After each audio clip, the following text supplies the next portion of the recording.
Good evening. We're here at the Zoning Board of Appeals. It's December 20th, 2018, 7:15 PM. We're at the Littleton Town Offices, 37 Shattuck Street, room 103, Littleton, Mass. We have an agenda every 10 minutes tonight, and we'll try to keep you on track. I may move things around if I find that something needs more discussion, and we're holding the next one up. Has everyone in the room signed in? We like to keep track of who came to the meeting. Okay. And our first order of business is 7:15 discussion, 5 Chamomile Lane. It's simply a discussion, it's not a noticed hearing, so why don't you come forward and introduce yourself and present informally what your questions are, and we'll hear you. So, new to these type of meetings, so tell me if I need to say anything else, but my name is David Roth. I live at 5 Chamomile Lane, which is part of Wildflower Meadow in Littleton. The reason I'm here is because right now, the way, as I understand the permit sits, there's no there's no allowance for home businesses. Currently, I have 2 businesses that I had before, or one of them I had before I moved in there. One of them's a DJ business, and one of them's mostly doing tax prep. For both of them, I'd say, or all of the work is done outside of the home, as far as when I meet with clients and things like that. So, I'm trying to make it so that we can continue operating and having the business license where I am, so I can receive mail as such at my residence. Do we have the decision here tonight? Can we look at that? The decision. That's the comprehensive permit decision for the 40B project. No, I'm sorry. You didn't happen to bring it, did you? I could pull it up on my phone. Can you do that? I just want to read that clause exactly. Yeah. And have the board see it exactly Sure. as it's read.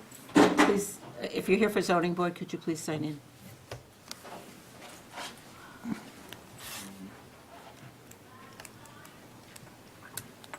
The Littleton zoning bylaw allows for home occupation provided there's not more than 1 employee, and they are specified home occupations, I guess under the theory that you don't want a lot of traffic and disruption. I think the comprehensive permit spoke differently to it. Mhm. All right, pulling it up.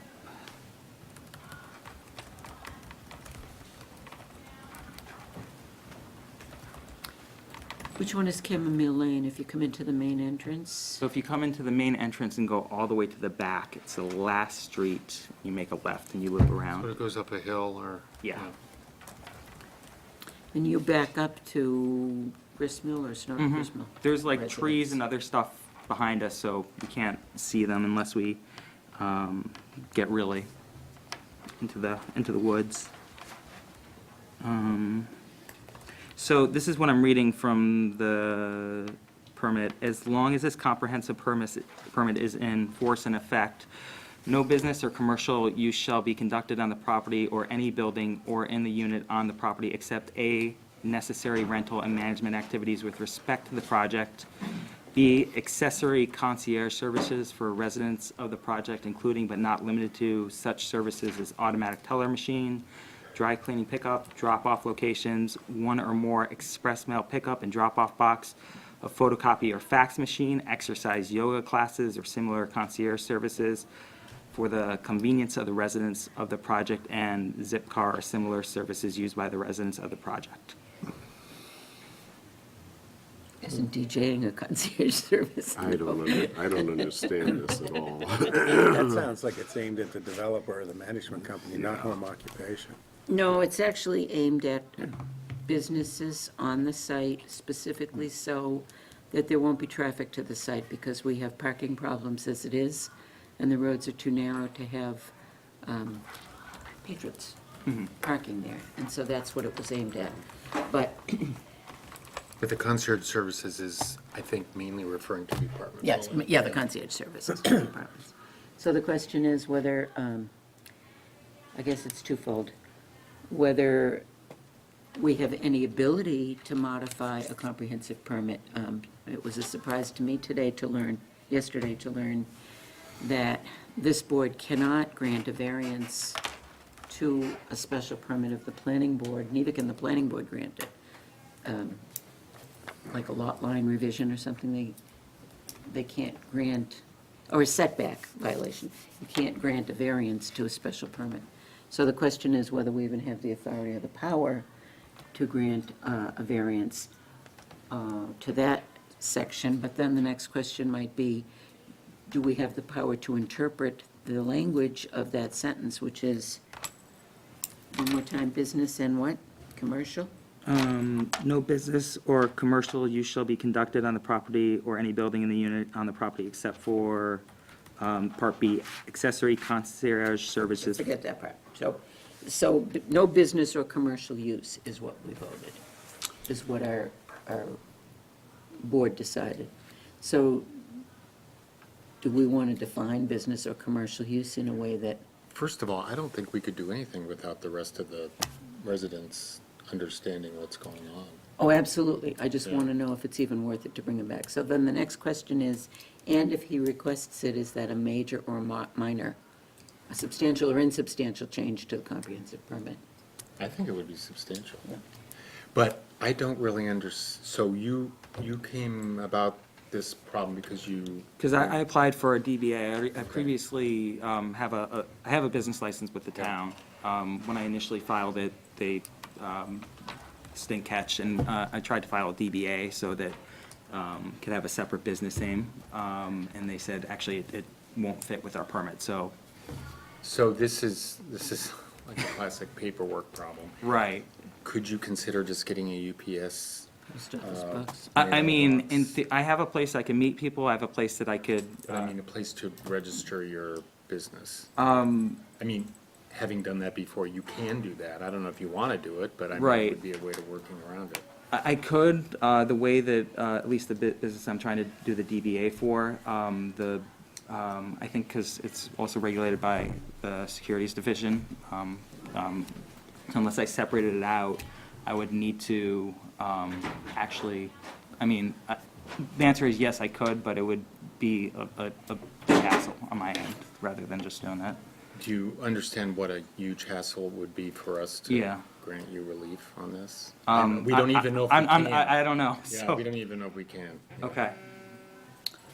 There's also, Do we need her? I'll tell her she can skip. Okay. There's also a concern, Ron, you want to? Yeah. Bring your sign with you, though. There's also let me visualize what it is you're trying to do. I can't prohibit you, no one can prohibit you from doing tax returns in your house. I can't, there's no tax return police. Right. There's no business police that can enter your home and find out what you're doing. No one can prevent you from setting up your playlist for your DJ business or taking telephone calls and booking your stuff at your home. It seems to me that you need to be registered to do business either with the town or the Commonwealth, and they like to see a street address. Right. But I think the purpose of that street address is more for service of process than for any other major reason. Correct. They want to know where to find you if you do something stupid and somebody needs to sue you or file process against you. I don't think that constitutes doing business. That's a resident agency that any corporation would be required to have. Any business is required to have a resident agent for service of process, and that is always going to be a home address. That doesn't constitute doing business. Furthermore, it seems to me you can have all of your mail and the volume of traffic go to a post office box easily enough. And you just said you have a place to meet people. So if you're not meeting people and you're not actually conducting a business out of your home, but you're doing the homework for your business in your home, I don't see how we can stop that or have any, or want to have any Yeah, we're not interested. interest in that. But I mean, does that mean if I need to change the registration, that I need to do it via a different post office box? Change your registration of what? Like, let's, because right now, again, I'm registered as a business with Littleton, but it expires in, 3 years? So in 3 years, can I re-register it at 5 Chamomile Lane? Or is it a situation where I should register it with a P.O. box? I don't know, I mean, Kitty, help me out here, but I don't see any problem with him registering his business at that home address, again, because it's mostly for service of process. As long as you're not conducting business there and seeing either tax clients or DJ clients, or, blaring music out the back because you're having a demonstration of your DJ skills. Are you keeping your equipment at your house? Yeah. So you're going in and out with the equipment every time you do a gig? Me personally, yeah. I don't have any of the people that I'm doing. But, I mean, most of the time, it's not a ton of equipment. Yeah, that's the only question I have. I don't But think if you're doing wanna- preparation, that's one thing. But seeing, commerce of people traffic of people coming in and out, I think is a major issue. Oh, the commerce of that's people not coming in and there. out, but what about just himself? And I don't know how much equipment there is. I mean, it fits in a sedan, so, I don't see how we could keep him from doing that if he's not seeing people in and out of the place. I just can't see it. Anybody else who's doing business is doing business at their home. But I think you could probably change the address of the, No, I think he can register his business at that address. He's not conducting a business there, he's the resident agent, and that's where he gets served. So would you then, write a note to the town clerk, or, No, okay? I don't think you should even open this can of worms. I think you should simply do what you did last year, which is you registered your business from your home address, and not do business there. Right. Just use that as a, the only reason the town wants a business certificate on file is because if someone goes into town hall and says, Mr. Mr. Roth, yeah, Mr. Roth took my money and he never performed, he never showed up at my wedding. They want to know where to find you so that they can tell this person who's complaining that, well, he's registered to do business in Mass and here's where he can be served. That doesn't mean that's where you're doing your business out of, I think. okay. But you need to be forewarned that you can't do your business out of there. And if you start doing business out of there, not only are you violating the special permit that we granted, the comprehensive permit, but I bet you're violating the condo rules and regulations over there too. Okay? Does that help? I think so. Does anyone feel any differently? I'm a little confused. You were told already that you can't do business there, right? I was told I can't have I couldn't get a business license. By who? Was it, I'm sorry if it's either Roland or Michelle? Well, that they wouldn't sign a paper They wouldn't for sign the home paperwork. occupation? Yeah. That's different It's different. because you're not asking for, Right, that's different than just registering your business in town, which is Yeah. just whatever the fee is, and it's a 5-year. Right. And again, the reason why I wanted to do this is, again, specifically for the tax prep business, instead of being the current name that it is, I wanted to change it so that it's a distinct, or I can market it that. And like you said, if there's a trail that leads back to me personally, or my residence, but you're saying you're a tax preparer. I don't know if you're an accountant, but you're a tax preparer. Yep. And you go under the name of Roth Tax Preparation. Yep. And you're registered with the town as a business called Roth Tax Preparation. Right. But for the sake of your neighbors, you're not seeing me to do my tax return Correct. at your house. You're either coming to my house and getting my taxes, or you're meeting me at a I mean, most conference of the center time, that it's you're just renting. virtual. We don't even meet. Right, It's just right. this. I don't see that, I mean, that's not, I can't see how that violates the intent of the home occupation Okay. bylaw. Does anybody disagree with me? Okay. Good luck. All right, thank you. You know, if it grows, or it gets bigger than that, or it gets to be a problem, come back and say, this is a discussion. Right. If you want to put it before us, there's a channel to do that, but I wouldn't open that can of worms if I were. Okay. All right, thank you. Good luck. Okay, a little late. 720 case number 911A. I'm going to open the case of Petitioner Timothy Newfell requesting a special permit or a variance pursuant to Littleton zoning bylaws 17310B, nonconforming uses and structures for a pergola, shed, and carport with reduced setbacks and from 17331 intensity of use schedule at 286 Goldsmith Street. Mr. Newfell, could you come forward, please? And the way we conduct the hearings is that you open the case, you tell your side of the story. It's quite informal, but I want everybody to have a chance to hear you and speak about it. The board will then ask questions first, then I'll give any abutter who wants to be heard a chance to ask questions, and then we'll see if there's any comments written or from any of our zoning enforcement officers, and then you can rebut. So why don't you start? Okay. So tonight we're just talking about the carport and the shed. So I run a tree and landscape company, and I've ceased that and moved everything to my shop, which is on the far side of town. It was just kind of painful to have to drive past my house to take another 20 minutes to go to the other side of town to go and have to get the trucks again in the morning, but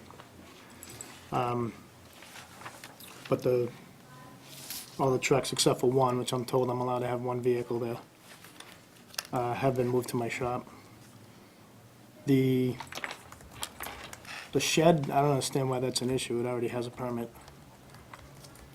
And the carport and the pergola. I bought the carport to have the equipment underneath so it would protect it and last longer. And it's within, I don't know, maybe just over a foot, like 13 or 14 inches from the property line. My neighbor's house is 4 feet from the property line. So I'm asking for a variance to have that accepted. And then the pergola, I don't understand why that's even an issue, but I built a covered, like, patio thing out back, so I can go out back in the snow and use my grill. And I didn't go any further than the edge of the house. But I guess the property line is 7 feet back. So I guess that doesn't conform, which I don't know why a pergola would even be considered a structure.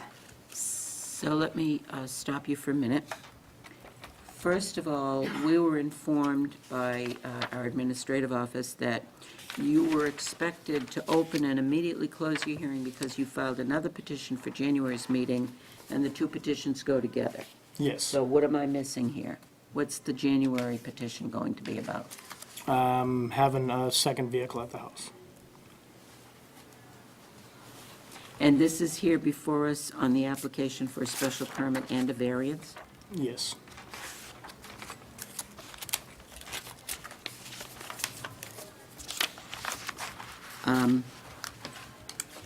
I just want to check with the abutters. I was called tonight to make sure whether this was going forward or not. And because I was advised that it wasn't going forward, I told at least one abutter that I didn't think it was going forward and abutters didn't have to show. Can I hear from that one abutter whether there were abutters here who wanted to be here and didn't come because I told them this wasn't going forward? I think there may only be one person who's not here. Who's not here, who would have been here. Okay, because my other feeling is that since he opened it and started speaking, the hearing is now open, and I've got a room full of abutters who want to be heard. So we're going to have a back and forth if nobody objects to that procedurally. You came out and it's cold, and I don't want you to have to come out again if you don't want to. But as long as you think that's all right, and I haven't disadvantaged by saying it might not happen. The next thing I want to tell you is that you have asked this board for a special permit and a variance. A variance requires that you indicate to us conditions that are unique to your lot owing to the shape, soil, or topography that makes your lot unique and different from every other lot in the neighborhood that justifies our granting a variance, because a variance is sort of an extreme thing that we grant for people. And then you ask the question about why the pergola and other things need a variance when they've been there. And the answer to that question is, you were already violating a backyard setback 7 feet to the property line, and the zoning regulation is 15 feet. So by adding the pergola, you've added more of it, and you needed to get a variance legally to do that, okay? I never knew, I wouldn't have built it. Or I Yeah. wouldn't- But you need a building Understood. permit too. What's that? You needed a building permit to build the pergola. So, And then you would have been told by the building department that you need the variance. yeah, I so know, having but said all who that, knew? so wait a minute, so having said all that, 1, 2, 3, 4, Kitty, 5, okay? And we'll do it, we'll go forward with this hearing now. So, we'll help you walk through what you have to substantiate, and then we'll go and speak to your neighbors. So let's take it one thing at a time. Tree and landscape business has been operating out of your yard, and you claim that you've stopped doing that. And in reviewing whether or not you're violating the home occupation bylaw, which was something we just spoke about with another applicant, except it was different because that was under a set of special rules and regulations under the comprehensive permit. But having said that, then you discovered that you had a shed, a carport, and a pergola that is violating the setbacks on the zoning bylaw. So let's take one at a time. Can you show us on your lot where the shed is and how far it sits from the property lines, or do you not have all that detail? No, I was, because you, like you said, I thought we were open and continuing, but when you asked me questions, I expected, obviously, to answer. All right, so I don't know if you want to take some notes. I'd be glad to loan you a pen about what I think you should come prepared with at the next hearing. Okay. And one of those things should be, does that leave you without one? 'Cause- Thank you. It's okay. One of the things that you should be prepared to bring is a plot plan, so we all get a visual of where these things are on your lot and some photos, okay? I think we get a larger screen, because this one's really unreadable. Yeah, I wasn't expecting that we were open. a larger and cleaner map like this. I'm trying to see what this is. There's a full-size one at the town. Yeah, we could bring the full-size one down and maybe also, this looks like your septic plan, right? Yes. Okay. So, I suppose this is as good a time as any to say, Janet, we have a set of instructions for applicants filing cases to be heard, and we should go back to them. We've loosened up a little bit and let people come in without everything, and we need to go back to that, especially with new admin and new board members. So usually that requires that you bring in a copy of your deed, and you bring in a copy of your plan of record and your plot plan, and then either engineered or sketch plans of where everything is located on the lot, so the board gets a good idea of what we're talking about, and all your butters can come up and look at it. The only thing I have is that septic plan. There was no, I go down to town hall, my folder's empty. And I don't know why I didn't get one when I bought the house. Well, this And I was might, told the town would have it, and I went down to town, folder's empty. okay, this might be important enough to get a plot plan done. That plot plan will measure and show all the structures and their distance from the sidelines. And we do it for mortgage purposes all the time. It's not an engineered plan, but it costs like $150. And I think if it's worth it, you know, if it's important to you enough, you should have the visual here. So where is the shed on this plan? And let's talk about, let's locate things so we know what we're talking about. Where is the shed? It's in the right rear corner. Oh, you're talking about the shed that's behind the carport? Okay, yeah, so that's right here. And that shed is what size? 10 by 16, And what's its condition? new. Yes. I don't know, 3 years old. That's the Wood engineered shed? house. Yes. So Okay. shed here, Now, let's go to the carport. here, and then a carport here. How far do you think the shed is from the property line? It's right on it. That's right on it. So we're really over here, right? Okay, carport. Want to come up and show me?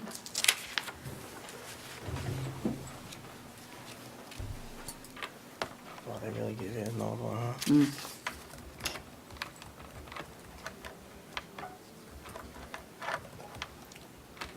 Well, the carport basically goes right here. Okay, and then the pergola The pergola right here. on your back deck? Mm-hmm. Okay.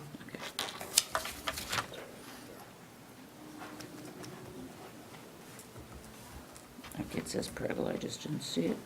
And this is the carport, okay. Can everybody see it on their map? I just underlined I it. didn't run it off because I thought we were clicking on this one. Now, there is an argument that says that because your lot is undersized and it's got a septic system taking up most of the space, that there are limited places where you can put things like garages and sheds and carports. And we have entertained those arguments The neighbor before. right on the property line. But since I'm going to give you a chance to come back and refine your argument, if you don't mind, I'm going to ask board members if they have any questions, and then I'm going to let you hear from your abutters, so we can see what we can do to satisfy the abutters. Okay? Okay. Are any of those structures shown on this Google Earth, or did this predate it? And is this the neighbor's house here? Yeah. So that's the carport, that's the shed, and the pergola must be right there. Okay, so that's not on No, the it's picture, on but those two are. It is, yeah, What's the building behind it? that's the That's neighbor's the house. neighbor's house. That's Okay. 4 feet This from is the the line. carport, pergola, shed and the pergola. And the property line's right there by the shed. Yeah, with the fence, I assume the fence is on the property line. Yep. All right, let's leave that out so we can identify the neighbors. Any other board members, questions? Abutters?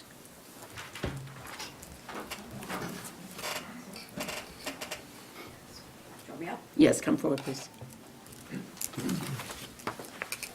Good evening, I'm Lori Bajoyan. I'm technically a tenant of the abutter. I rent 6 Charles Street, which is right next door to Tim's house. And the carport is only 8 feet from it's supposed to be 10 feet from my side yard, and it's only 8 feet. Is it 8 feet from the structure to the from your structure to the carport?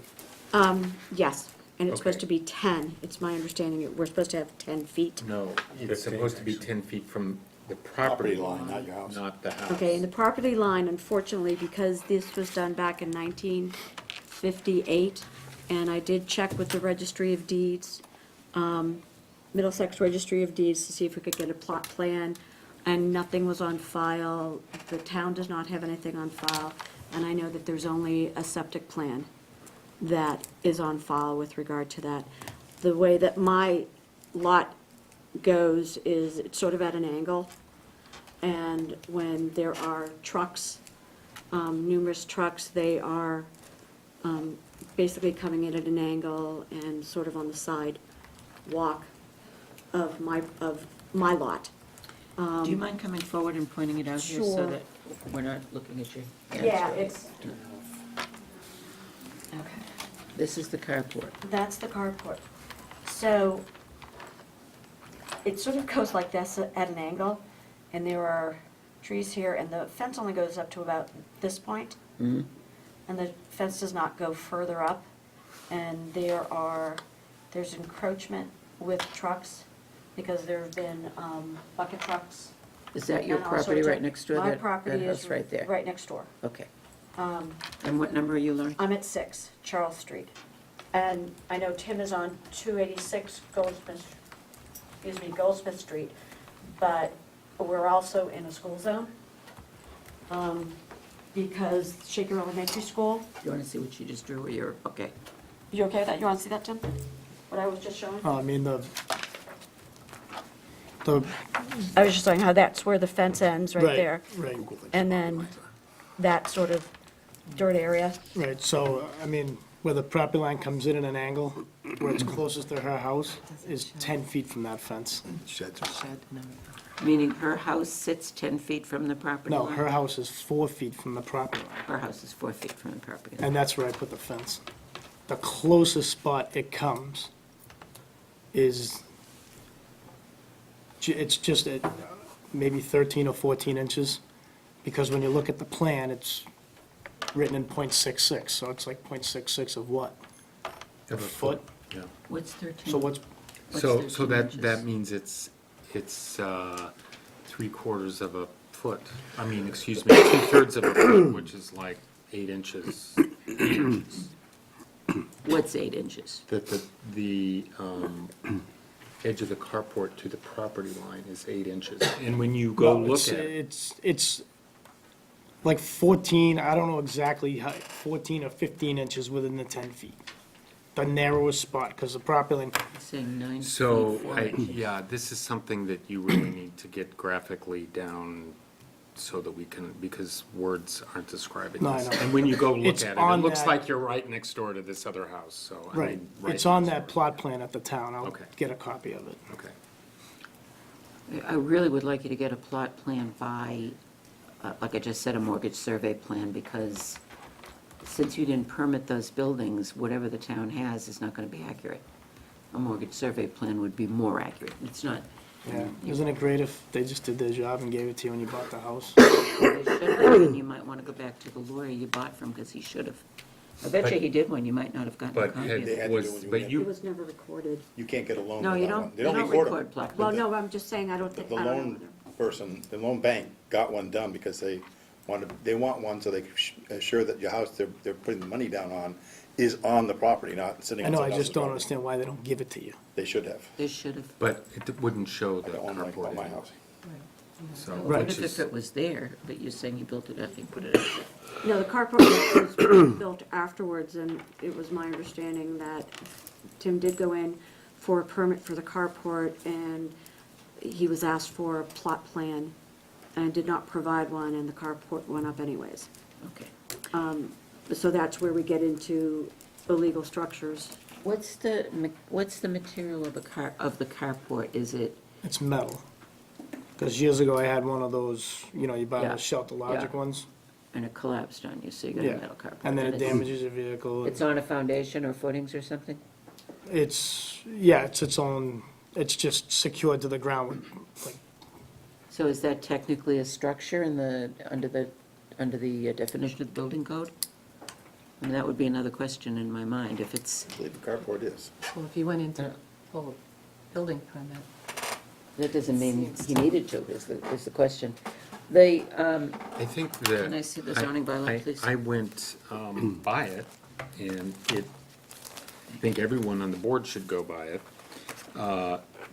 It's quite evidently really close to your house, but I think it's a fair question whether it looks somewhat impermanent. The building official says, note, the carport has already been constructed without permits. But So- it's more like a. So it must've needed a it's permit if more she like said it a- didn't have a It's more permit. like a shed, an agricultural shed. I think you still need a permit. That may be. I'm and I not think saying- that's where, Yeah. you know, my fault, because I was under the assumption that, like you were thinking, where it could be moved, it wasn't a permanent structure, and did not need a permit. It's like a shed, which can be moved, but there still are, There's still there requirements still for are sheds. setbacks for sheds. here's the definition. A combination of materials assembled at a fixed location to give support or shelter, such as a building, retaining wall which retains 4 feet or more of unbalanced fill, fences over 6 feet high, swimming pools that contain water over 24 inches, and the like. The word structure shall be construed where the context requires, as though followed by the words or parts thereof. So according to our definition of structure under the zoning bylaw, it's a combination of materials assembled at a fixed location, providing shelter. So it probably is going to need the variance as we go through this process, I think the key there is it a fixed location if it can be moved? and that's the question. Yeah. But I even, refer to the fence because it has a wall that's essentially on the property line that is more than 6 feet tall. So I think one way or the other, it's going to be considered a structure. So that would be the carport. Now let's talk about, we talked about the shed sitting on the lot line. Is that on your side or is that? It's Behind. behind the Okay. carport, I think it's more of the backyard, your backyard neighbor, Tim? I Yeah. think that's Christian's. I mean, it's on the corner of the And- lot. And the pergola, it sounds to me like the pergola is a is a canopy that you put over your back deck and should have had a permit, and we can talk But it about that doesn't have a separately. roof on it, does it? It's like a plastic corrugated material, Oh, I just see. so Okay. you don't get wet when you're under there. Okay. Okay, so And I know let's keep Christian is- hearing from the abutters, Yep. keep going. Okay, so I know Christian's here, and he's Tim's backyard neighbor for the pergola. Well, and what the- you just told me Well- what's going on, tell me I'm what you're sorry. here for. Well, number one, it's because of all the trucks. I mean, am I talking to the issue with the structures or everything? All we have open right now is the issue with the structures. With the structures. The structures is, number one, it's just the vicinity to my home. And the other thing too is, and the use of that is when the trucks are coming in, they're huge trucks and they're diesel trucks, and they start at 6 in the morning or 6:30 in the morning, and they run for about 20 or 30 minutes. And in good weather, you can't sit out on the back deck because you're breathing diesel fumes. And did that stop when you moved them off-site? Has that stopped? Yes, yes, it has stopped. The other thing too is his employees would, because the trucks are at his residence, employees would come and they park on the street, not necessarily in his driveway or in the shed or whatever else.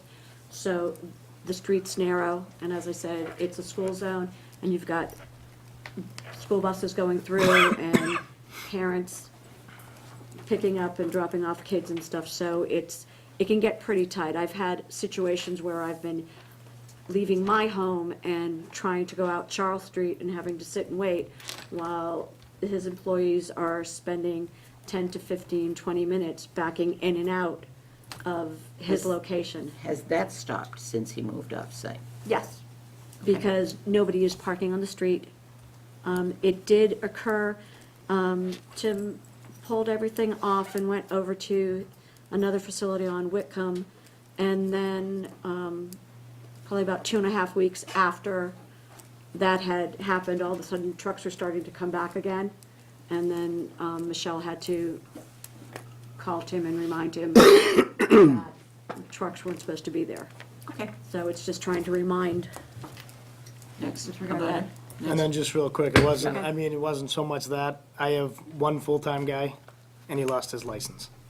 So I have no way to get the truck. At the time, I had no way to get the truck back and forth to my shop. So one truck with a trailer was coming home.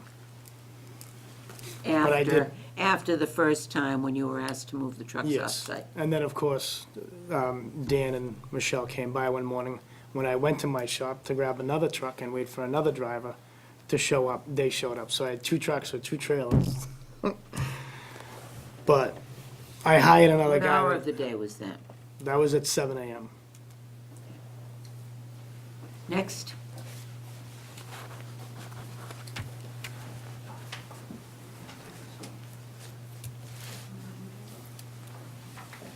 My name is Don Wade. I live at 5 Charles Street, right across the street from Tim's driveway. And I'm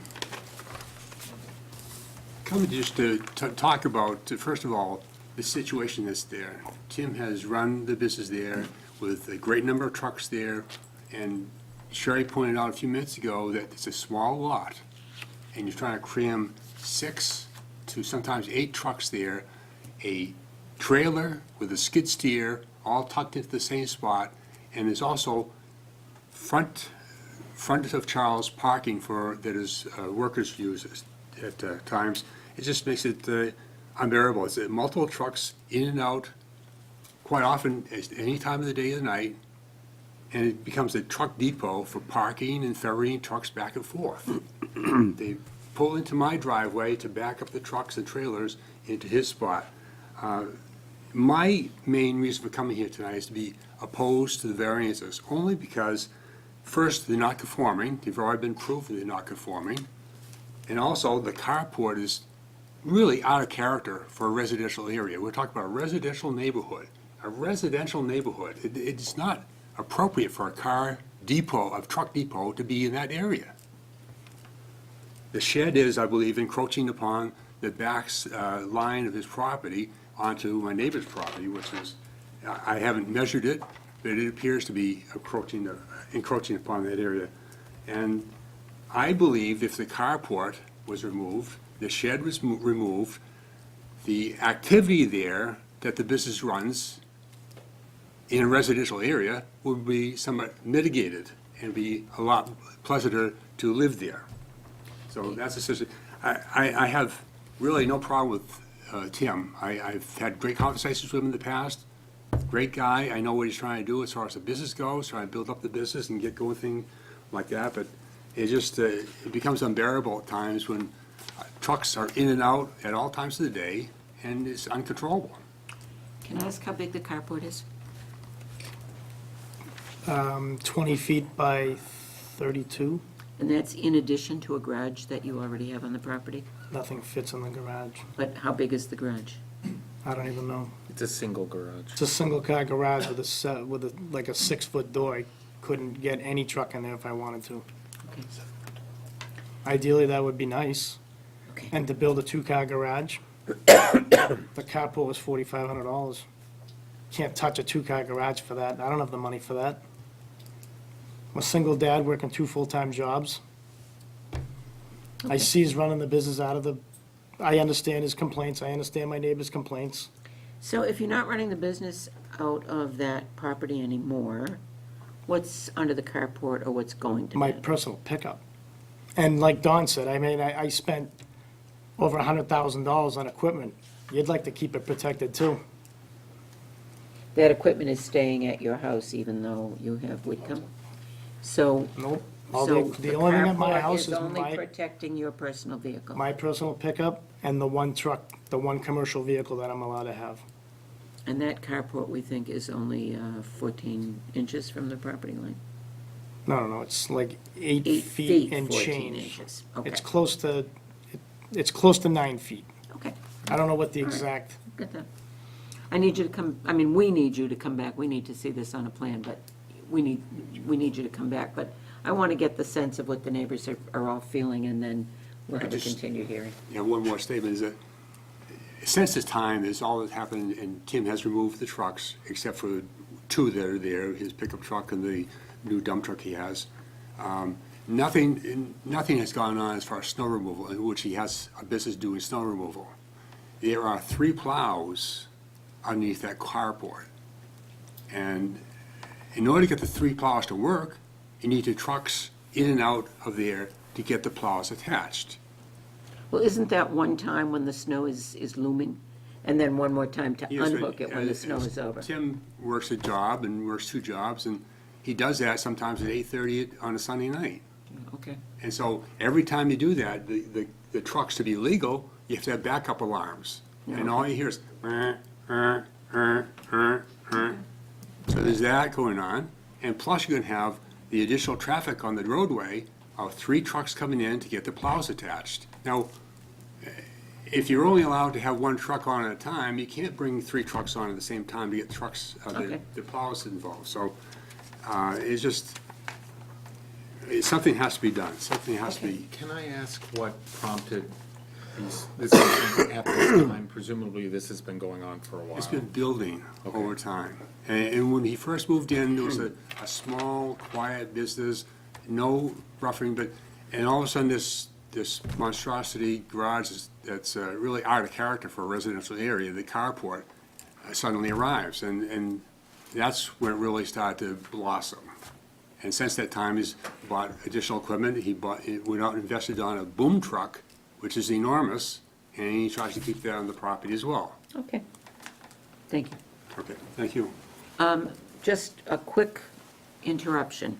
I need to know if anybody is here for Warren's Mill Realty, case number 913A.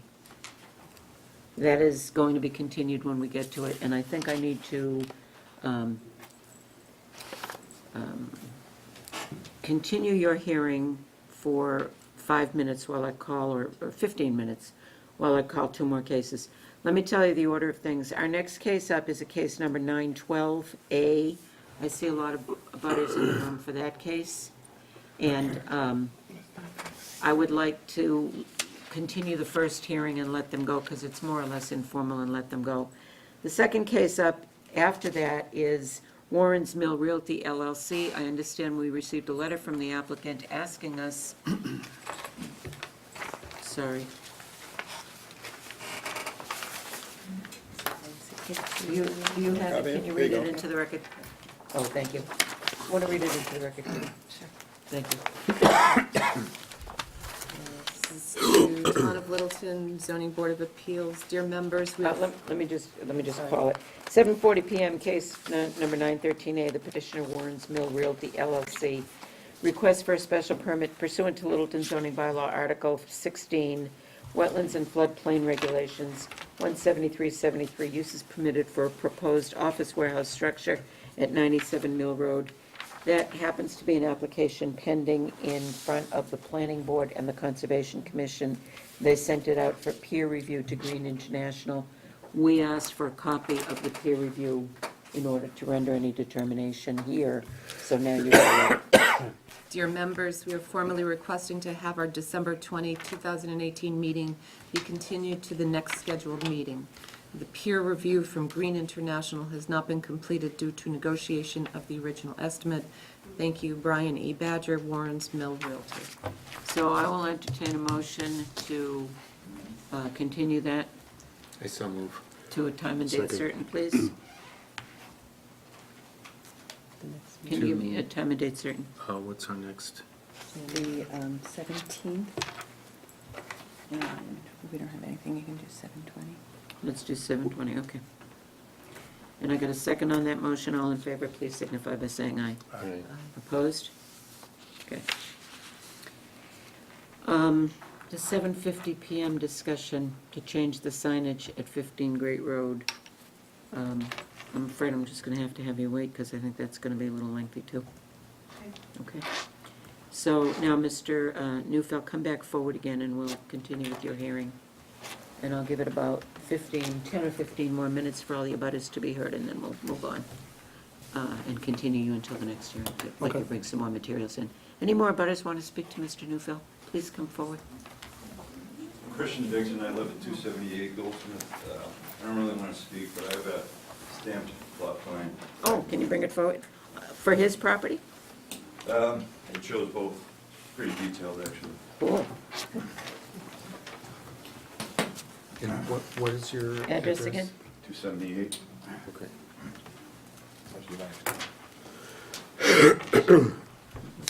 No structures, Did this have to do with a lot line dispute between the two properties? Sorry? Mr. Diggs, did this have to do with a lot line dispute between the two properties? Yes, that's why Okay. there's a fence there. Okay. Answer that question. Surveyor involved in the fence up.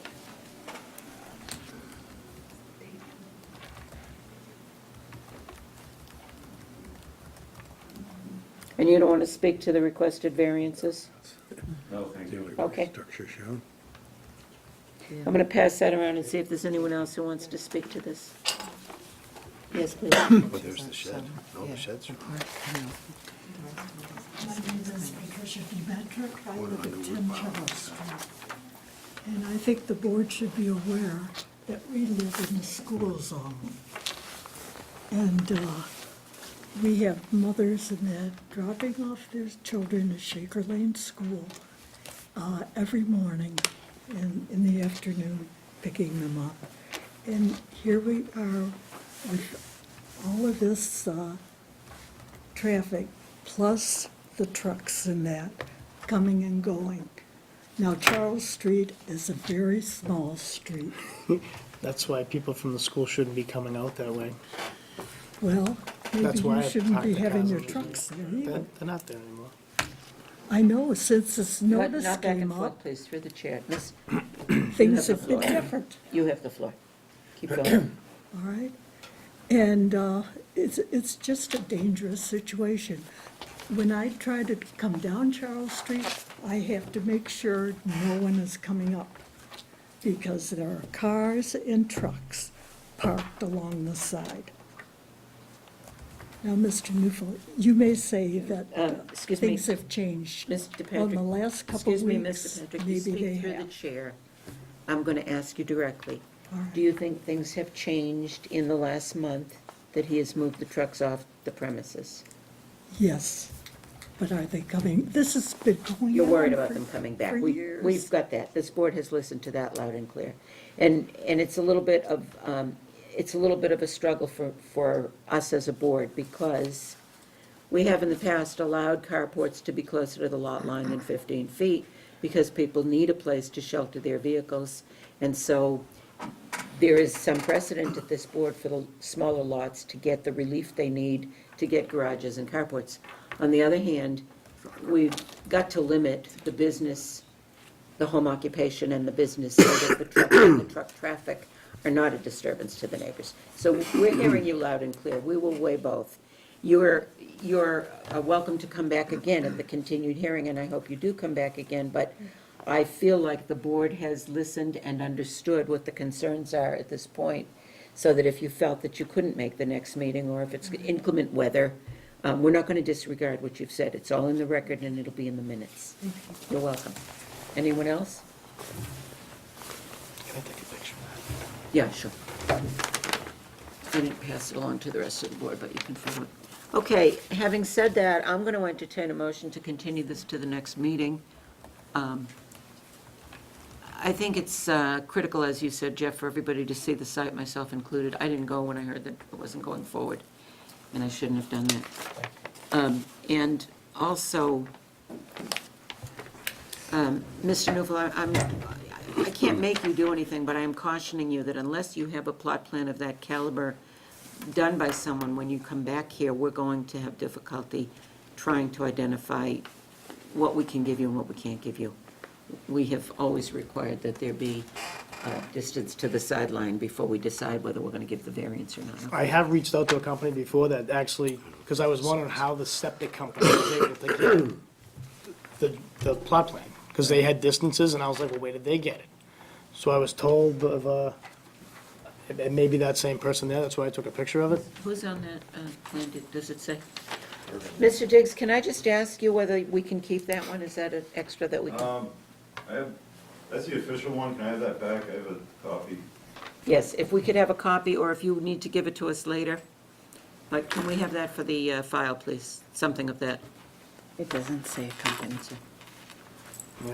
So I called someone a couple of years ago, and they said they had it, and they would only have to come out and do like 2 points, and it was only gonna be, because I was thinking it was gonna be like $1,000, and the guy said, oh, it'll be a couple $100.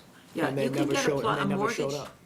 The word is mortgage plot plan, and a mortgage plot plan costs $145 to $150.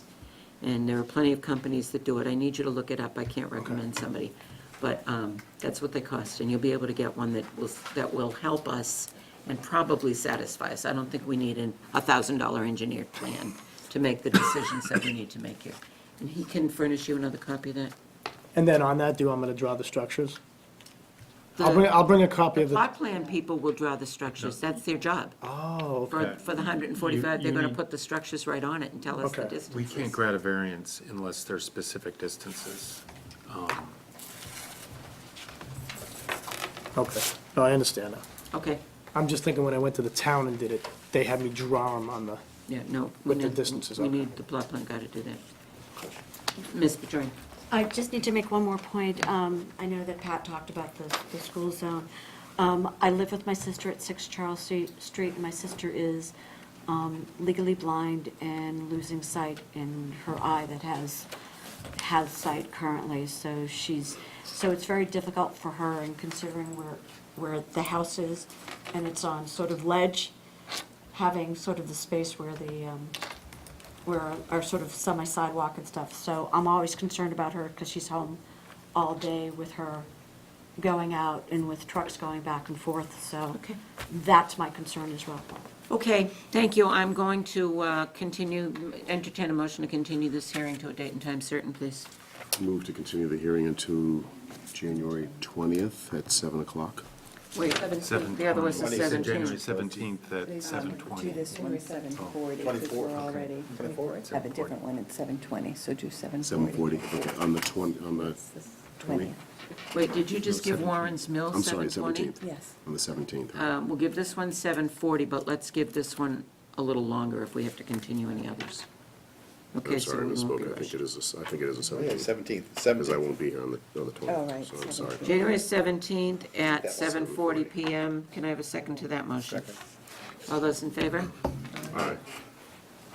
That was Kitty voting member on that one. Okay. John, you're up. Am I? The next case. Oh, Thank oh, you. okay. I'm calling case number 912A, due to be called at 7:30 PM. It's now 8:10. The petitioner, James McNiff, requests an appeal of the decision of the zoning enforcement officer pursuant to MGL 40A-15 and Littleton zoning bylaw 17325 use regulations for property located at, thank you, 1 Shattuck Street. Thank you, Mr. Dixon. Just go get your original. We don't end up stealing it. Janet for the file. I need to stop drinking the bottle. I need something. Okay, who's presenting? Me, that'd be Chris Worthy on behalf of Jim McNiff. Good evening. Good evening. So, You're making this a regular, appearance, Chris. apparently, I guess when they know each other. So, we're here because the letter from, I think it was from Roland, building commissioner, ordering the property owner to cease the truck activity, remove all commercial trucks and trailers, storage containers, and commercial product from the property.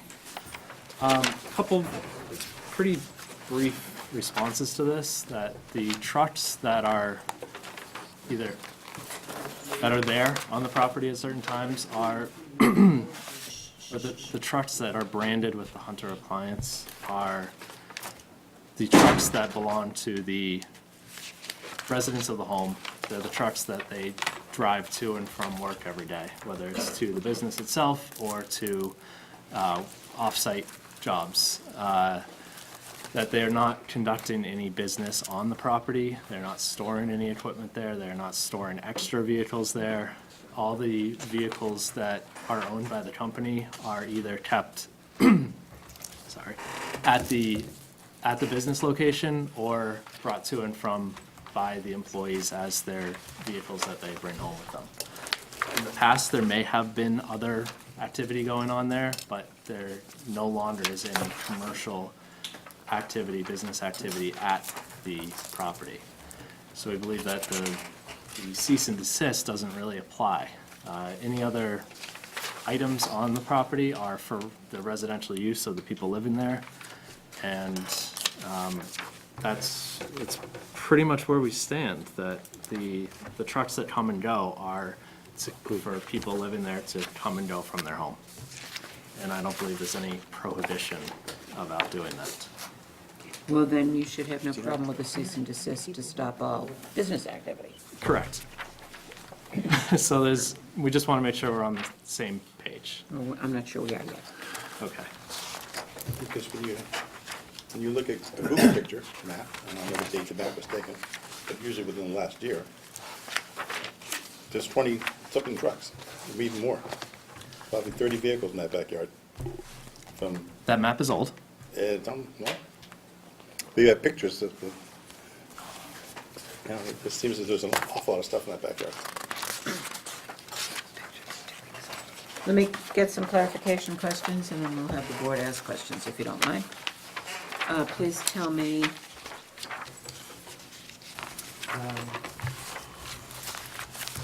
how many people live in the house? 5. Pardon me? 5. 5 adults, all drivers? Yeah. And I'll work for the business. Is it a single-family home? Yes. How many vehicles are registered to that address?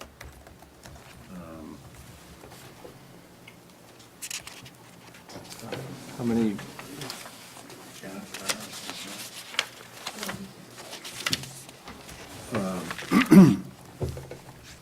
My daughter has a car registered there. I do. Your daughter has a car, Yeah. okay, and you have I have a Ford car. Ford car. Who else? Everything else is company vehicles. And the company vehicles are registered to that address or to the company address? Where are they registered to? To the business address. Yeah. So based on what you just said, Mr. Worthy, can I presume that there are 3 company vehicles belonging to the 3 other residents? And I, that should be all that's ever on the property? so I guess that comes into, I think for the most part there are, but some of the people, the 2 other people do occasionally drive the commercial vehicle to and from work. You know, they have one personal vehicle there. Without conducting any business at the property, we didn't believe that it would be a violation to be able to drive a commercial vehicle home at night. Go ahead. Board members. I'm responding to the pictures which are of the site which were taken at the beginning of October. And there are, in addition to vehicles, there are they look like semi-trailers there, and the vehicles that are moving in and out are pretty large, and some of them are disposal vehicles with dumpsters on them.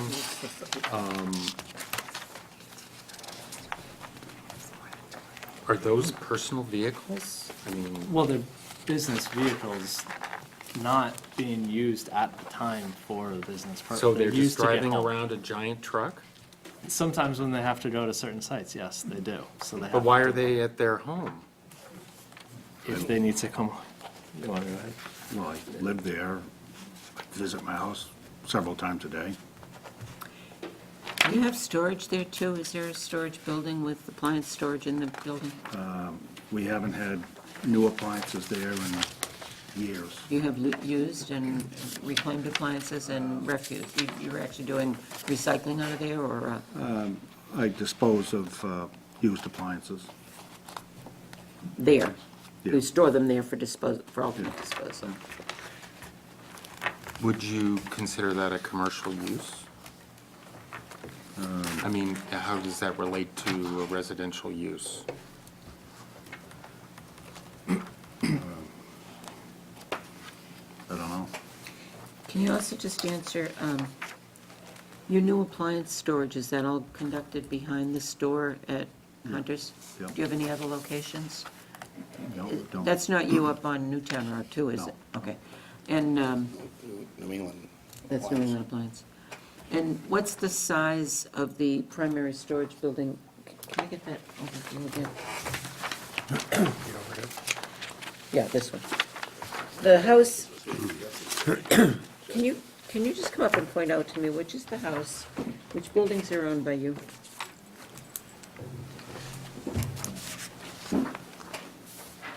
This is your property. Okay, that's my house. Yeah, what's that? Okay. That must be my house, that must be the barn. Okay, what's that?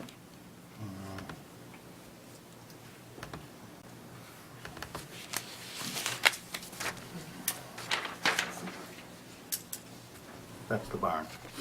Yeah, This is my house and garage. and that's the barn. Yeah. And this is Well, land sea trailers. land sea Containers. containers. Yeah. And are these containers without cabs? They're containers, right? They don't even have wheels, They don't even have, they're Right. the containers. containers, yeah, How many of those do you have there? 40 footers. To, There's these ones, those two there are tractor trailer boxes, you know. That would be these in the picture. 40 foot ones. Yeah, those two, yeah.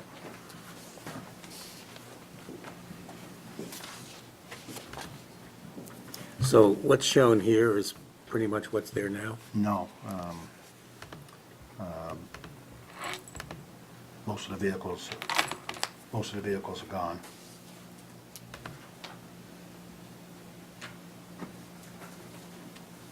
That truck's sold, that truck's gone. That truck's gone. So how many storage units like this do you have? There's another picture here. There's one. Those are the same ones. Yeah. And you bought it in 1986, Mr. McNiff? 86, yeah. That was you, Yeah. not parent. So you've owned it since 86, and you've conducted this kind of an operation since 86, maybe growing a little more or a little less. Okay, okay. Let me open it up to the abutters that came out to be heard.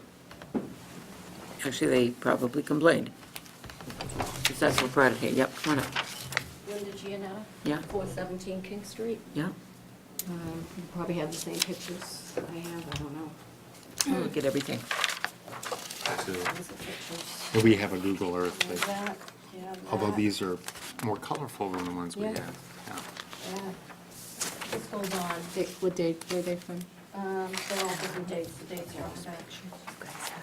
So these are within the last month or two? Let's see. September 30th? September, yeah, September, October, September, What's your address again? 417. You just built, that's a beautiful house. Right. No, you didn't. It's all day. It's every day. It's 7 days a week. It's all time stamped, all these pictures. It starts at 6 o'clock in the morning. It goes till late at night. It goes Saturdays, Sundays, Sunday 3:36. Sunday at 3:30. I've been so patient. Sunday 4:21. This is more than one driver. This is lots of drivers. They come out of the driveway, they go both directions. My office is in so I see it like every 20 minutes, I'd say. There's a truck pulling in, an empty truck pulling in, a full truck pulling out, a full truck pulling in, an empty one pulling out. It's like I can't even keep track of it. It's crazy. Are they the container trucks or the appliance trucks or both? They're both. And how do you know if they're empty? Because I can see the top. I can see that they're empty, and then when they come in and they're full, they're overflowing in there. They're covered with, Do you want to see the pictures? I have to send them that way, and then I'll send them your way.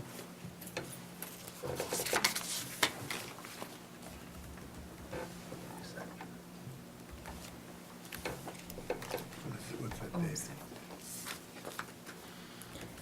That just, it looks like the whole.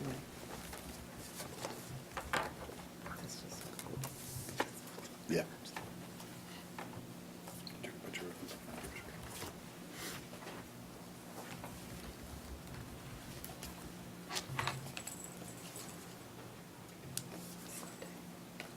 I walk by it today.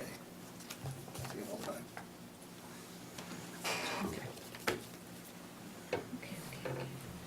Copy the building inspectors. They going this way? Yeah, as soon as I finish. I'll hand it. Actually, Sherry, this, just, Okay, thank you. And when you're done, would you hand them to Attorney Worthy? Copy the building inspectors, spread my files, I can't find anything. There's a big, huge slide It's in there, Here we go, okay. it's at the back, it's at the back of this. Okay, I've got it right here. So, oh, well, there's this whole I history. read the minutes, Okay. but I want to say that, The building inspector's comments. seemed to me that in November, it was November 2018, the cease Oh, you don't want the agenda, you want? cease and desist. it's right on the top. You can't have it all. Just wanted to know that they asked you to cease and desist. Oh, it looks like an agenda, that's why I Yeah, missed that's it. why, yeah. No, actually, those are the zoning enforcement officer's comments. I want to see the cease and desist letter. It was page 2 of that document. Thank you, okay. Okay, October 4th, 2018, I just want to read in the record, if you don't mind to stay. I don't want you to finish yet. The cease and desist order from the building inspector was dated October 4th, 2018. It has been brought to the attention of this office that the property captioned above is in violation of 17325 of the Littleton zoning bylaws. Specifically, it's alleged that the property is being used to conduct two commercial businesses, resulting in excessive truck traffic. Then there's a chronology of events from 1986 forward, and it says, over the past recent weeks, this office observed multiple occasions where truck traffic to and from 1 Shattuck Street occurred, supporting the alleged business and storage activity. Upon receipt of this document, you are hereby ordered to cease the truck activity, remove all commercial trucks and trailers, storage containers, and commercial product from the property within 30 days from the receipt of this order. Failure to comply shall result in fines prescribed by law. And then it says you have a right to appeal, and I think that's where you are today, you're appealing. Correct. Okay. Now, can you continue? I don't know what to say. I mean, I moved there about a year and a half ago, and before I built the house, I made sure it was a residence across the street, not a commercial business. I understand that we're in a mixed-use area. I understood the Littleton Inn next door, that didn't bother me at all. But to move in and build a beautiful, my dream house, our dream house, and to see this day after day, I mean, I just can't continue living it like that. It's wrong. Okay. Can we just pass those pictures to Attorney Worthy, and then I'm going to ask if there are any other abutters who want to speak to this? Yes? I'm Peter Began, I live on Shattuck Street. 30-something years ago, we were against that whole operation going in. And it's gone in appallingly for all these years. At this point, there's so much traffic that someone's gonna get killed going down Shattuck Street. The trucks come directly out of the driveway, cut across Shattuck Street to get onto King Street, to either go north or south. And I go up and down that street several times a day, and several times a day there are trucks coming in and out of that driveway. It's a danger, it's a very busy street, town hall's on the street, the library's on the street, and now there continue to be trucks cutting across the street. It's a dangerous situation, but it's been going on for so many years. We were against it when it first went in. Why has it gone on this long? Thank you. Thank you. Anyone else? Any of the McNiff applicant or family want to speak to it? Chris, you want to rebut? It's mostly along the lines of what I started with, that a lot of the truck traffic coming and going, from what I understand, is that it's the family members coming and going from their house during the day. Yeah, maybe it's different times of the day every day, but I don't believe that any of these larger vehicles are being kept out at night. They don't drive home with them. If these trucks are out on the road all day long, every day. If On they're driving- Saturday and Sunday, Saturday night, Sunday night, I mean, that's the time. Yeah, no, I'm aware. So And- if they don't, Yeah, for an appliance, where are the cars, trucks parked at night? They're not being used. most of them are at the business. Where's the business? It's on, is that it? 244 Great Road. Right. So there's a place out back behind you park the trucks? But I mean, a lot of technicians, take their vehicle I home. understand. But they have all the trucks that pick up the dumpsters and the dumpsters, what do the empty dumpsters get parked? They're down on Air Road. Okay. There's no more than 2 dumpsters at my house. One's for trash and one for the used appliances. Junk used appliances. So the trucks coming and going during the day are for them mostly Mostly a commercial use relating to the disposal of used appliances. coming and going from their home with their driving by during the day. So what you're stating is inconsistent with what the neighbors have stated and what they're presenting in pictures. That's what it sounds like. And it also is inconsistent with what your own client said, which is that he's running a commercial container business out of the property. No, I'm So- not. No, I'm not. Well, why are there containers going in and coming out and going in and coming out?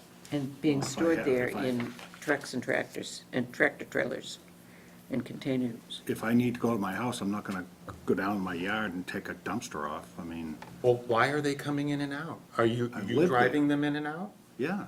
It's not just you. It's Yeah. your employees, all day long. Linda, we're not going to allow the back and forth, sorry.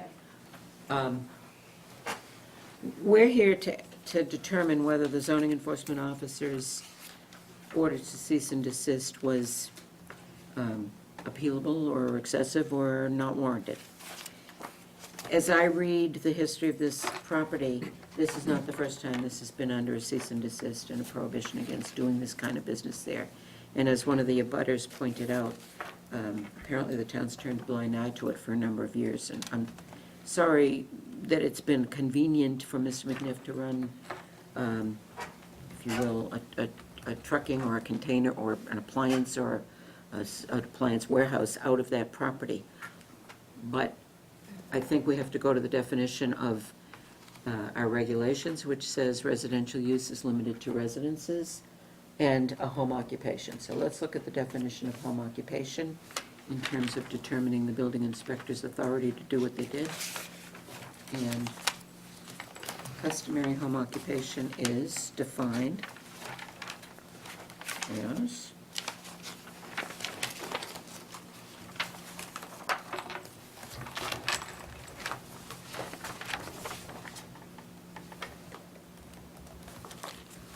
$173.54. Customary home occupation, office of professional persons residing on the premises, handicrafts, hobbies, or activities of a similar nature are allowed, provided that such activities are carried on by residents of the dwelling plus not more than one additional employee, and that accessory buildings used for such purposes shall not be placed forward of the rear line of the building. There's nothing I heard today that would qualify this in my mind as a customary home occupation.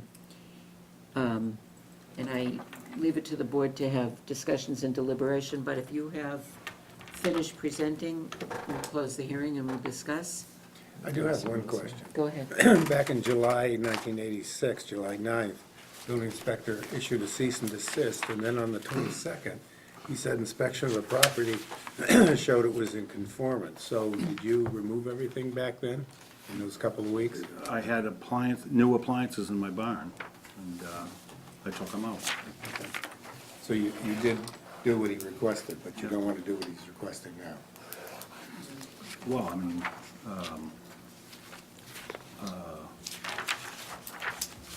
You don't have new appliances there now. right. You have old appliances. Would you identify for me, I would like the board to have some ability to deliberate this in direct response to what your attorneys presented. Can you identify for me which of the vehicles you call owned by the homeowner that are coming home from work? And that are not so much commercial in nature, that they are the vehicles that are offending your abutters? For instance, a landscape contractor comes home with a pickup truck and maybe a plow sitting on the lawn that he needs to put on when he does snow plowing, and we've allowed that. So can you identify 2 or 3 vehicles that you absolutely couldn't live without? Well, I mean, I'm in the dumpster business, so I drive the dumpster truck home. And, But you're not just driving the dumpster truck home, you're driving containers full of refuse home and using your house as a staging platform for it until you're able to take it to where it needs to go ultimately, is what I'm seeing. Other than the one I use for my home trash, when a dumpster comes in there with a can on it, I'm not putting it on the ground. I think that's the point they're saying, though. You shouldn't even be taking a loaded dumpster to your home. No one else in this town does. You should be taking a loaded dumpster from my property right to the dump, where it needs to be dumped. That's what I think I'm hearing the neighbors say. And when I call for a dumpster, because I have a lot of trash, and I call for them a lot of times and clean houses or renovate houses, what I do is I call your company, let's say, and you load that dumpster, I load the dumpster at my property, and my assumption is you're taking that right to the company where you drop it, where you unload it. You're not saying that. You're saying you're going back and forth to your house with it loaded, and sometimes more than once a day, and sometimes on Sundays and Saturdays, right? Well, I mean, the transfer station's closed at 4. if you pick one up at 4, you can't bring it to the transfer station. But this is That's the not a residential use. But it's the truck that he drives during the Is day. it the So only, he's you not, have no car to drive, I mean, Can that be left at the business address? Where you just said you have the business location and you have storage back there. Can't you leave that there and then take your car home for the night and then pick it up in the morning to go to the dump, to the transfer station? Yeah, I mean, Okay, I'm just trying to not understand. every night. I'm just trying to understand. Okay. Is the board ready to move to close? well, and then just briefly, I believe some of the other vehicles that come and go are the vans and the other box trucks at times that are used to drive to and from. and what would be Jobs the at work. purpose? The box trucks are actually quite large trucks, and what would be the purpose of that at your home? To drive home, similar type of situation. Some of the box trucks are not. Some of them are big. Can I ask? Yes. Sorry. So you represented that there are 5 adults living in this home. You obviously work for the business. Who else among the other 4 residents work for the business and would have a legitimate reason to drive a truck back and forth to their residence? Well, one son's still out working, but my 2 sons, my daughter and wife drive company vehicles. And I know you all to be hardworking, and I do business with you, and I don't have anything against the McNiff family, your operation, or your long-standing business in this town. But what's bothering me is you have a business location, you have a legitimate business. You seem to have this need or this belief that because you have a business that's legitimate somewhere else, you can bring all that traffic to your house when you want to. And that's precisely why we say home occupation is limited to 1 employee, because we say once you get more than 1 employee, you're supposed to rent a legitimate business and keep all the business at the business. And you've been able to do this for a number of years, probably decades, and it was fortunate that you didn't get stopped yet. I just really think these neighbors are making a point about enforcing the bylaw as it's written for keeping the residential. And I would think I'd want that in my neighborhood. I think I would be doing the same thing if this operation was going on in my neighborhood. But let's see if there's anyone else to speak, and if not, let's close the hearing. I Okay. move we close the hearing. Second. Now, you're welcome to stay while we deliberate, and you seconded, right? And, or you can call tomorrow, but I'm going to take the other matter because we're running so late on the other applicant, and then we'll go back to you. Just one thing, I mean, there's a lot of people that have a company vehicle, they drive it home. So why am I different? A company vehicle. Well, 5 people work for a company. They should all be able to drive a, They're not though. Well, that's part of what we'll deliberate, and if you want to stay and we want to reopen it to ask you a particular question like that, you're welcome to stay. But right now, we've closed your hearing, and you're not really allowed to speak again unless you have new material to bring up or we ask you questions when we deliberate, okay? It's probably worth staying. I do. Going to call the case number 931A, it's just a discussion, 7:50 PM discussion, a proposal to change the signage at 15 Great Road, and I'm sorry I kept you here so late. Thank you for your patience. okay. This is the, Yep. Yeah, That's probably. fine, I just wanted to, I wasn't looking You at wanna something. share with- No, I've seen it. Okay, so tell us what's going on. The property has been purchased by new owners and is under new management. Would you identify yourself for the record? Oh, I'm sorry, I'm Jamie White, and I work at Village Green with the management company Corcoran Management.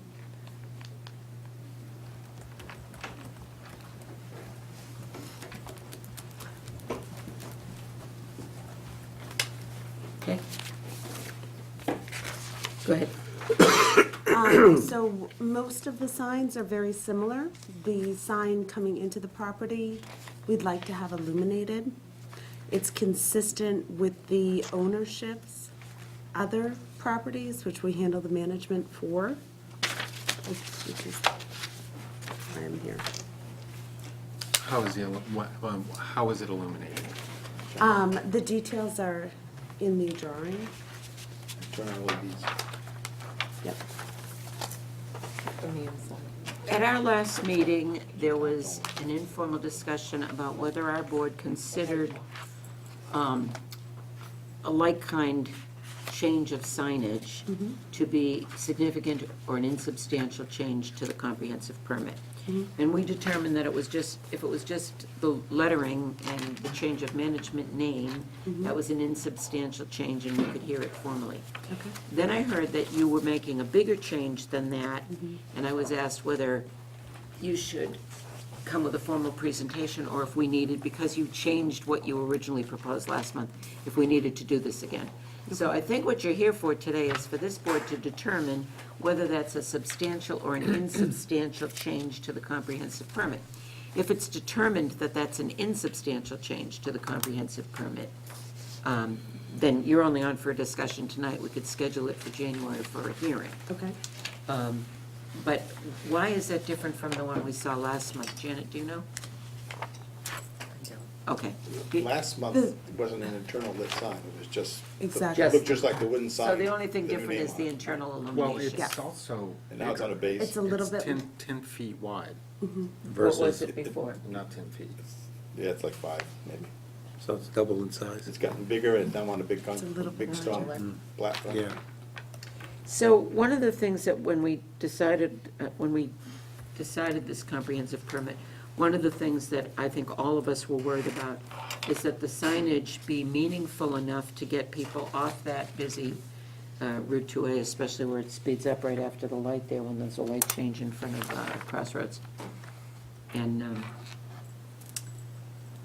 I don't know what the board feels about the existing signage and whether it's adequate enough, but I find myself confused about where the entry is, the way the signage is now. I don't live there though, but I don't go there for anything. I don't know if it's different for people who visit it all the time. That's accurate. We hear that a lot. But so the question is whether the board considers this a substantial or an insubstantial change to the comprehensive permit. It doesn't mean if we say it's insubstantial, it doesn't mean we agree that the sign is okay. And when they come back formally, we can say 10 feet's too big, make it 8 or make it 6 or whatever.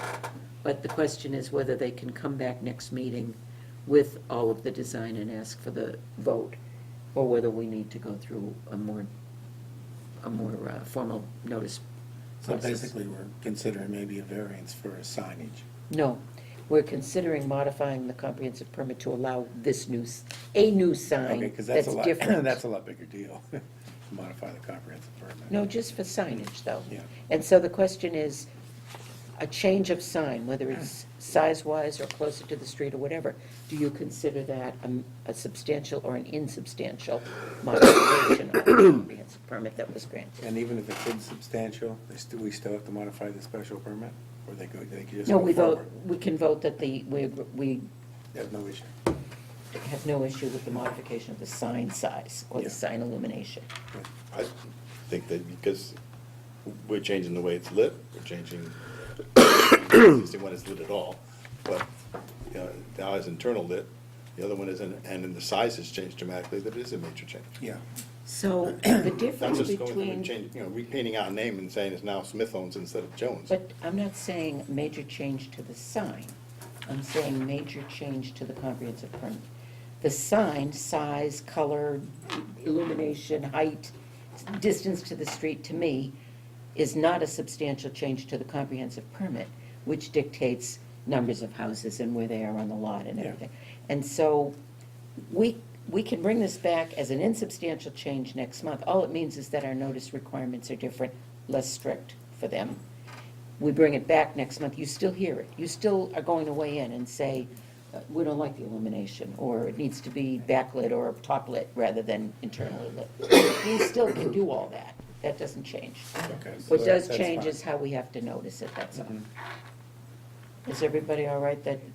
And I guess also in this package are other signage that are in interior to the project, which I don't think we have as much, they have. Concern about. Yeah, concern Right, about. that's exactly the same as what's existing. Yeah. It's So- just color change. So I think the big issue, what we're gonna discuss is a sign that's twice as big and internally illuminated. Yep. So if you wanna consider, maybe it doesn't have to be quite as big, or, something like that. you could consider- Yeah, be consider prepared to that. negotiate. Yeah, no, that's fine. And I'm not sure we allow internally lit signs. It's always a hot button. I'm thinking that do- we do- sort of we like do- gooseneck better. We do allow them because That's that's what- banks, that's what Mass does. like Bank of America, whatever. It's predated. Visibility is so poor at night, trying to get in there, people don't notice, they drive right by. That's part of the other reason why we would like it lit, because it is more noticeable. The sign by law may say you have to have it front lit rather than internal lit. I'm pretty sure our sign bylaw does say that. Yeah, I think it does, but. So, double check. here, And you mean front lit with the spotlight Yeah. facing the sign? There's a No, sign by we- law. We don't mind illumination, but, There's a sign by law that dictates the size it can be and how it's lit. Yeah. We need to make sure we follow that, okay? no, it says signs shall be lit, it says signs shall be illuminated internally or by external Okay. shielded light, so it is okay. Yeah, I and just internally remember. We don't shadows and. I don't necessarily like the internal illumination if we have a choice. That's ours, yeah. I call them the pillow signs. I like them. Signs I'm don't the only say one that that to does. them. They're actually have to let them be building inspector. So, yes, I think the board can vote today that this is, I'll take a motion, that we consider this an insubstantial change to the overall comprehensive permit, and then we can entertain a formal sign presentation next week. Great. Next month. Next month, yeah. Somebody make the motion. I Next wanna week be is here, Christmas. I wanna be here. It's actually New Year's, isn't it? You can go. Voting on it? Okay. Okay, so I do can like can I have, I didn't think we were gonna vote, that's why I didn't appoint one of you. Can I have a motion to consider it an insubstantial change? So, That's second. I'll second. Thank you. Aye.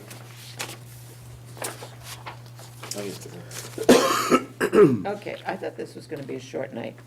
Thank you, we'll see you next month. Thank you very much. You'll get it when you submit. The- Or do you want a time right now? Yeah, that would be helpful if you have one. You wanted to leave more time for 9/11A, so how much time do you think you want? That's 7:40. Why don't you bring her in at 8:10? 7:40 to 8:10. No, yeah, the That's a other one, gap for the other 7:40 to one. 8:10, Okay. bring her in at 8:10. And it'll be On the a, 17th at 8:10. it's gotta be posted. And I don't think, if it's insubstantial, I don't think we have to do butters notices, but maybe we do. I'm gonna have to look that up. Which means I think it has to be in by tomorrow, The presentation has to be in by tomorrow and is the notice. Your request for I need to get it on modification to the, the sign. Okay. I need the letter so that I can put it on Okay. the, get the publication in. Okay. Tomorrow. I think we need to also notify butters, and she'll have to get in a butters list. Yeah, but If that's you don't gotta, already have that's one, you gotta better be. get in a butters list. So you have Yeah. till next week to do that, but we have to get the publication in tomorrow because of the holiday schedule. Okay. Any particular time tomorrow or just end of business? No, I'll need it first thing in the morning. Okay. You wanna leave early? If you don't start wolfing down No, that I've candy gotta be early. able to get back and forth with the, You guys had the best food in town this week. Every developer in town In brought 5 in pounds. sandwiches and catering for them. Thank you. Great. Thank you. All right, let's do the tough job. Alan, I'm gonna start with pulling the board. I like to do that the first thing.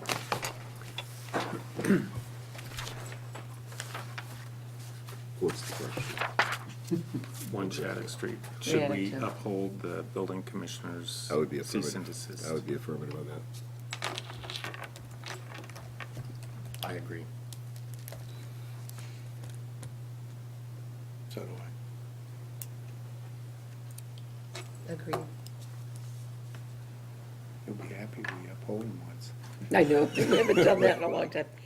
Okay, you know me, that, I'm also in agreement. but you know me, the Solomon-like cut the baby in half person. I want to know if there is any willingness on anybody's part, including the abutters, to identify what might be incidental and normal company van, company truck going home at night and going out in the morning, and in some less than offensive and benign way. I agree with all of you. I think there probably is room for that, but I don't know if we can get to that point because we don't have an accurate story about what's going on there. And I can see like the Hunter vans, that seems reasonable that you would be driving those back and forth, but the dumpster trucks, Or large box truck. large box trucks, I don't see that. Let's look again at the building inspector's wording. You have a jumping off place there. You are to immediately cease and desist the truck activity, remove all commercial trucks and trailers, storage containers, and commercial product within 30 days from receipt of this order. What I think procedurally is that we either have to uphold it or allow the appeal, and you've all made it very clear that you intend to uphold the building inspector's determination. The question is, where would the applicant go from here to get the permission, if you will, to bring home the vans if they're personal vehicles being driven home at night, once he complies with the order to remove all the truck and trailer activity? Because doesn't even the storage containers and stuff that are there that are storing used appliances, those don't meet the requirements of residential property. No, that's what this, No, he's that's saying, what this yeah. letter says to remove, no question about it. I could possibly see a extension of the time period, because of course, if you've been operating that way for a long time, you can't turn on a dime. And I mean, I think some of the traffic, most of those probably Hunter box trucks that come and go with a Hunter appliance, probably most of them are bringing used appliances to the property after they've delivered new ones, bought the old ones, and they take them there to dump them off before they go back and get more new appliances or whatever else they're doing for the day. So if they remove all those. So if none of those things containers, ever shut up, those trucks wouldn't be there at all, because they're coming there. Yeah. So there's stuff coming, it's not just someone coming home to get lunch. There are trucks coming to unload used appliances, which aren't supposed to be there at all, according to what I've read in the building inspectors. And in the residential zone, people are gonna have pickup trucks, they're gonna have vans, they're not gonna have huge box trucks, and to me, that's strictly commercial, and I think it's just trying to circumvent the law to say it's a personal vehicle driving it home. It's just too big for a residential area in my mind. So, board's pleasure. Would we be able to say anything else before you finish? I'm willing to do two things. I'm willing to ask the abutters if there is if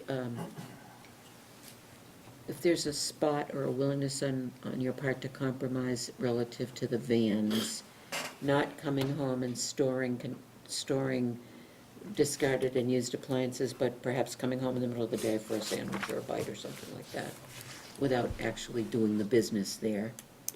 I've never seen Mr. McNiff come home in a small vehicle. Okay. Yes, the two vans their sons drive, the work vans, they're fine. I mean, those are personal vans that they drive, and I'm sure they use them to come home at night. But, I mean, I could see that as a personal vehicle. And Attorney Worthy, you wanted to say something too? I believe that it was inaccurate to say that these box trucks are coming to drop off the used equipment or the used appliances. I think my understanding is that happens every once in a while, but most of these trips are not, that's not daily trip in and out to drop this off, and then it's the same with the bigger trucks. They're not coming in to drop off stuff.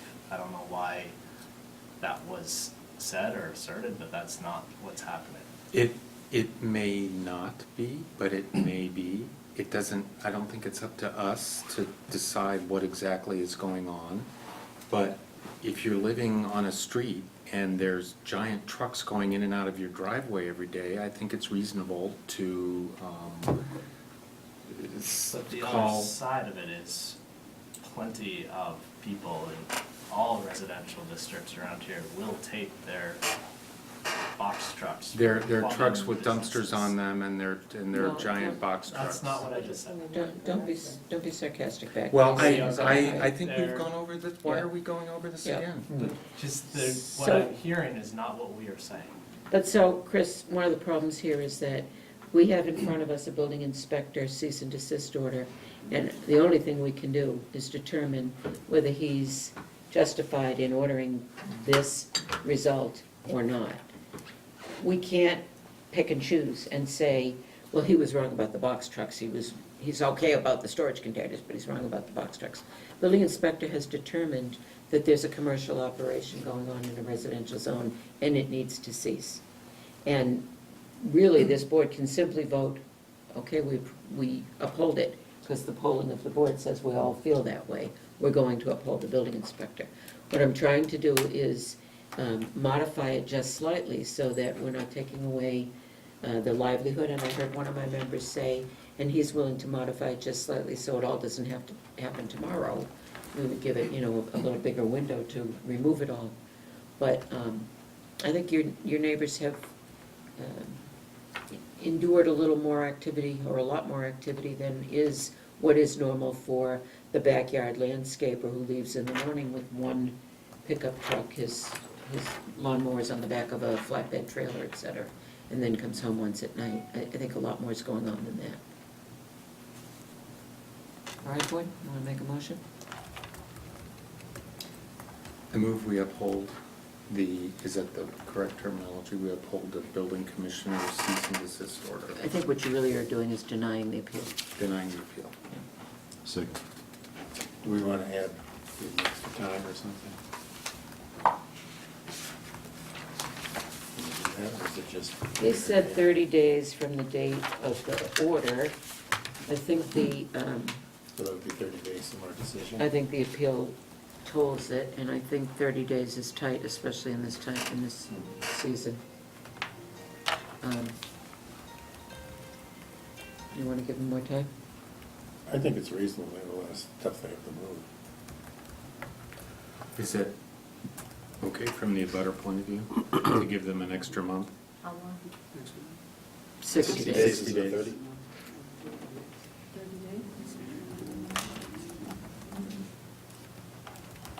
60 days?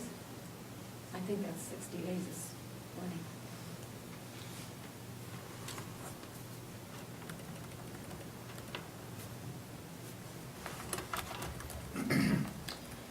And then, if there's something you want to carve out as a home occupation or a contractor's yard, there's two things I'm going to suggest to you.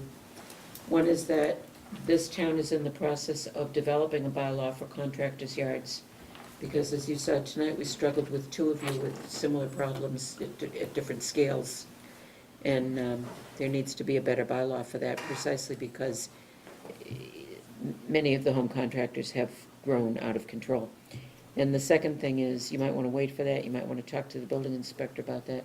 Second thing is, you might want to come back to the board on a variance or a special permit or an appeal, not an appeal, a variance, about some sort of modified or limited use. But I think as far as the building inspector's enforceability, I think it's very clear that this board believes the building inspector did the right thing for the use right now. Okay? Can I have a second to the motion? You you wanted had it. to amend it to 60 days? Yeah. Second to the motion is amended for a 60-day stay of the enforcement, that's all. Second. Alan? I second All those in favor? it. Aye. Who was the voting? John? Okay. Good luck. Do we have to write an opinion on this? What else? I Yeah, what will else if you do we? nag me before the second Okay, one. what else do we have to do? The first one, we don't need to do anything, the others continue. Okay, so it's just, I can't believe.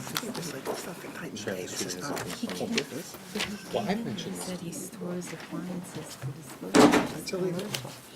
He did well to bring an attorney, although That's running a dump. We're still on the record. Does anybody have anything else? I would, as long as we're here and it's Christmas, I'd like to give Janet a Christmas present of finishing the minutes on time. we really upped our game.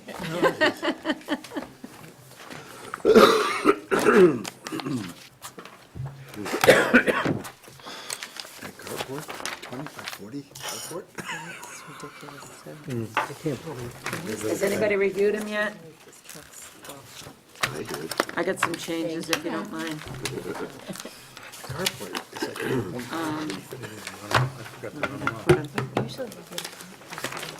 I couldn't keep anything straight tonight. I must be tired. yeah, the one car couch and then you got 4-car carport. What's wrong? My God. I'll take your edits, you're always very accurate. If you take them, I don't even have to tell you what they're. No, actually, as part of this editing, I wanted to ask Janet for a few modifications to the procedures. So it's been very helpful to write the decisions with the dates of publication and the references you're giving us. Yeah. But we don't have deed references, and I don't think anyone should be allowed to file a case without the deed in it. Okay. The recorded deed needs to be in it. Now, there's a way to look it up at the Registry of Deeds, and the applicant should do that. I shouldn't have to do it every time I'm writing the decision. Okay. So if you want me to give you the instructions so you can hand it to them to tell them how to do it, I don't want you doing it either. Okay. It's their job All to right. have a complete package application. Okay. The other request is, and this is redundant, but to put the board members, on the sheet you're yeah. making us, Yep, just to put who is Put on- attending, on the bottom. because Because I had I Joan have a Aston space for it, voting. and then I forgot to fill it in. That was pretty good. I was calling, it was VTC.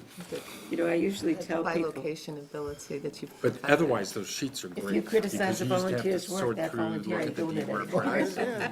and find I never complain about my wife's cooking. advertising and. I complain I have to cook. Where did I put my minutes?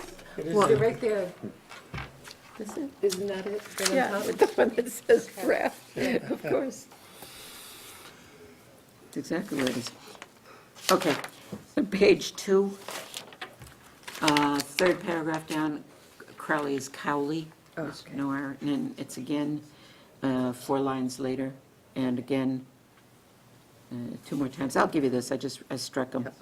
But there were 2 places where I wanted a little change to the wording. So on page 3, Laura Gannon, and I think she's an N-N-O-N? A-O-N, yes. N-N-O-N is misspelled. That last sentence says, construction company causing loud noise and a showering of loom throughout the neighborhood. It's very, very, Showering very of loom, I colorful, saw. but Maybe billowing, or- It's dust. With great prose. Probably her words. yeah. she was having to So let's- shower let's not- after the loom. Let's do something else besides showering. And causing Blowing dust is what it should be. loud noise and dust throughout the neighborhood, okay? Okay. And then down the next 2 paragraphs, the board will lift the order from the zoning officer. That sentence is not something the board can do. We can either overturn the decision of the zoning enforcement, but you've put it before the vote. So the board, you can't say the board will lift the order, we haven't voted yet. Okay. Even though we were leaning in that direction. So I think you just have to say, the board was inclined to overturn the zoning officer with a plan to return in the spring. How about that? Okay? And then on 795B, it says, Bell made a motion that the modification to the sign is insubstantial, proposed modification to the sign is insubstantial. Okay. I'm going to just give you these and you can copy them. All right, great. Send that down. Everybody okay with that? Yes. Want to move to approve them as amended? That's Rod and Alan. Rod, then Alan. November minutes approved. And all those in favor signify by saying aye. Go back to you, Kitty. Didn't work. Can I know if you guys want to run out the door, but if I could just ask, Shelley wanted me to see if we could make a slight amendment to the application. We're still currently asking for 12 full-scale copies from all of the applicants, and since we've been getting them electronically now, we don't need the big copies, so we're doing a lot of throwing away of paper, so we were hoping to just change the application to say 3 copies. When we were here a couple of meetings ago, I suggested that we have 3 copies, 3 copies available to share at the board level. Okay. So those of us that didn't want to print them, we've already looked at them, we don't have to print them and bring them all in. Okay, That so would we'll be switch great. to 3 And then copies. 1 copy is going electronically to all the other boards, so we don't need 9 or 12 or Okay, 11. so- whatever anymore. I don't know, do you need to vote on that, or that's okay that you just say yes, you approve? We can vote on it. Okay. Aye. Well, make the motion. Support Janet's motion. All right. Make the motion that we, I move that we ask applicants to provide 3 copies instead of 12 as we do presently. second. Alan, all in favor? Aye. You have to be quick to beat Alan out on the second. I also don't like the, there's a line missing on these applications that is bothering me, and I don't know if you can get it back on somehow. It doesn't say who the applicant is. It says, Well, it should be clear, sometimes it's a contractor applying as an Right. agent, but technically the applicant should be the owner. Yeah. I have trouble when I'm looking to fill out the little sheet, too. Maybe I can just write it larger on the top. It would be good to have the address what of they're the looking agenda for. to Yeah. below the subject property, I agree. as It's opposed a to just little, the address of the a owner. little odd, yeah. The other thing is, the other thing that we've stopped requiring, and we really need it, is the authority of the person applying. So if, Bruce Ringwald is applying as the engineer for Tim Neufeld, he's gonna have a letter authorizing him to do that. If Bruce Gould is the attorney Somebody didn't applying, I type need it a out. I was letter gonna take a look at the authorizing. book. It does? Because nobody off the street can apply to alter Oh, you brought that? Bell's property. I did not think See I what I'm have saying? opened it. Okay. I never saw one in a bottle like that. I was forced to open Something else I was it. Browbeat into. Are we closing the meeting? Who wants to move it? Move that we adjourn. Second. All those in favor? Who seconded? Alan and Rod. One thing I'm